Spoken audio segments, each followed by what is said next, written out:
और next heading is capital needed. Capital needed यानी पैसा जो चाहिए, नीड मतलब ज़रूरत होना, कैपिटल मतलब पैसा जो आप बिजनेस में लगाते हैं शुरुआत में, उस पैसे को भी और बीच बीच में भी जो पैसा लगाया जाता है किसी काम में, उसको कैपिटल कहा जाता है। तो जो पैसा चाहिए, कैपिटल नीडेड होती है, वो कैसे अरेंज होती है अलग अलग लोगों के द्वारा, अलग अलग लेवल के लोगों के द्वारा, ऊंचे नीचे या फिर मीडियम टाइप के लोग कैसे पैसा अरेंज करते हैं वो इसमें दे रखा है। जो स्मॉल फार्मर्स हैं, छोटे मोटे जो फार्मर्स हैं, वो बोरो करते हैं यानी उधार लेते हैं, क्या पैसा, मनी उधार लेते हैं। Borrow money from money lenders, from मतलब से, किससे उधार लेते हैं, मनी लेंडर्स और ट्रेडर्स से, या तो व्यापारियों से या साहूकारों से पैसे उधार लेते हैं। क्यों लेते हैं और वो क्यों दे देते हैं, वो इसलिए दे देते हैं क्योंकि वो कमाते हैं रेट ऑफ इंटरेस्ट, ठीक है, ब्याज की दर। उधार का पैसा जब वापस किया जाता है छोटे छोटे टुकड़ों में, तो समय के हिसाब से उसमें कुछ परसेंट इंटरेस्ट लगा के भी वापस किया जाता है, that is rate of interest. और जब इन लोगों से पैसे लिए जाएं, मनी लेंडर्स से, ट्रेडर्स से, तो ये लोग बहुत हाई रेट ऑफ इंटरेस्ट लगाते हैं, ठीक है। मीडियम एंड लार्ज फार्मर्स क्या करते हैं, हैव देयर ओन सेविंग्स, इन पे होती हैं, they have their own savings, अपने खुद के बचाए हुए पैसे होते हैं जिसको वो काम में इस्तेमाल कर लेती हैं, तो वो उनके लिए कैपिटल का काम कर जाती हैं। Now next heading is sale of surplus. Surplus मतलब एक्स्ट्रा, ज़रूरत से ज़्यादा जो बचा, ज़रूरत का था वो निकाल लिया, उसके बाद जो एक्स्ट्रा बचा दैट इज़ सरप्लस, उसको बेच देना। सेल ऑफ सरप्लस यानी ज़रूरत से ज़्यादा की चीज़ का बिक जाना, is known as sale of surplus. Small producers have their own harvest. Small producers तो जो होते हैं उनके पास अपनी खुद की हार्वेस्ट होती है। हार्वेस्ट का मतलब जो उन्होंने उगाया, फसल होती है, तैयार फसल होती है, ठीक है।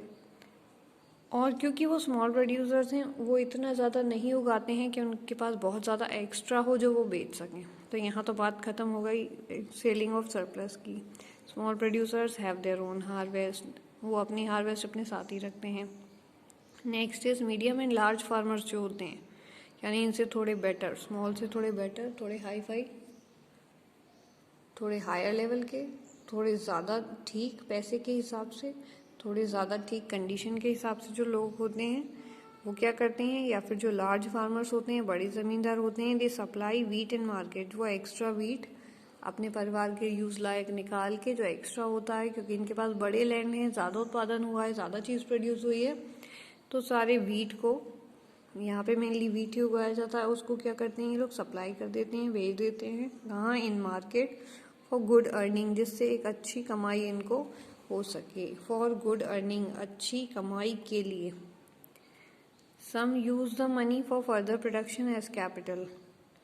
कुछ लोग क्या करते हैं, जो पैसा कमाया यहाँ ये सप्लाई करके मार्केट में बेच के, जो पैसा कमाया उस मनी को फॉर फर्दर प्रोडक्शन, आगे के प्रोडक्शन में या आगे के प्रोडक्शन के लिए, बीज वगैरह दोबारा खरीदने पड़ेंगे और भी बाकी चीज़ें चाहिए होंगी, उन सब के लिए इस्तेमाल कर लेते हैं कैपिटल के तौर पे, ठीक है। जो पैसा आगे लगाया जाएगा, जो कैपिटल होगी, उसके फॉर्म में इस पैसे को जो कि एक्स्ट्रा आया था, उस मनी को इस्तेमाल ये लोग आगे के प्रोडक्शन में, फर्दर प्रोडक्शन में कर लेते हैं। Now we'll go through the last heading of this chapter, which is non-farming activities.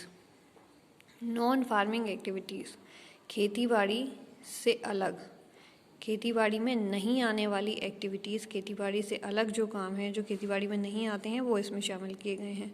Palampur में कौन कौन से काम ऐसे हैं जो खेती बाड़ी से अलग हैं, वो सब है इसमें, वो कितने लोग करते हैं, तो वगैरह वगैरह। Now see point number 1, 25% of population other than agriculture. 25% population, 25% लोग टोटल जितने पालमपुर में रहते हैं उतने में से अदर देन एग्रीकल्चर, यानी एग्रीकल्चर के अलावा दूसरा काम करते हैं। लाइक जैसे कि transporting milk to cities and towns, दूध वगैरह बेचना सिटीज़ और टाउन्स में, ये एग्रीकल्चर में नहीं आता, तो ये अदर देन एग्रीकल्चर एक्टिविटी हो गई। मैन्युफैक्चरिंग इन पालमपुर, पालमपुर में मैन्युफैक्चरिंग करना, छोटी मोटी चीज़ें जो बनाई जाती हैं जो एग्रीकल्चर से रिलेटेड नहीं है, वो सिंपल टाइप का प्रोडक्शन, सिंपल सा प्रोडक्शन, उन चीज़ों का सिंपल सा उत्पादन भी यहाँ पे किया जाता है, बहुत छोटे लेवल पे। ऐसा नहीं है कि बहुत बड़ी बड़ी फैक्ट्रीज डली हुई हैं, पर छोटे लेवल पे कम लोग मिलके ऐसी चीज़ों का बनाना भी यहाँ पे होता है। रियरली वर्कर्स आर हायर्ड इन कामों के लिए, क्योंकि ये कोई बहुत बड़ी फैक्ट्री नहीं है, बहुत बड़ी मिलें नहीं है, तो ऐसे कोई ख़ास वर्कर हायर करने की कम ही ज़रूरत पड़ती है, रेयरली ज़रूरत पड़ती है। हायर करने की यानी कि पैसे दे के काम कराने की वर्कर्स से रेयरली कम ही ज़रूरत पड़ती है। और कौन कौन से ऐसे काम हैं जो शॉपकीपर्स हैं, ट्रांसपोर्ट वगैरह का काम है, ये नॉन फार्मिंग एक्टिविटीज़ में ही आएगा, क्योंकि इन दोनों चीज़ों का एग्रीकल्चर से, खेती बाड़ी से कोई लेना देना नहीं है। ये काम ऐसे नहीं है जिनको खेती बाड़ी कहा जा सके। तो first is shopkeepers. Buy from wholesaler, wholesaler यानी कि थोक की दुकान से या थोक में सामान बेचने वालों से खरीद लिया जाता है सामान शॉपकीपर्स के द्वारा।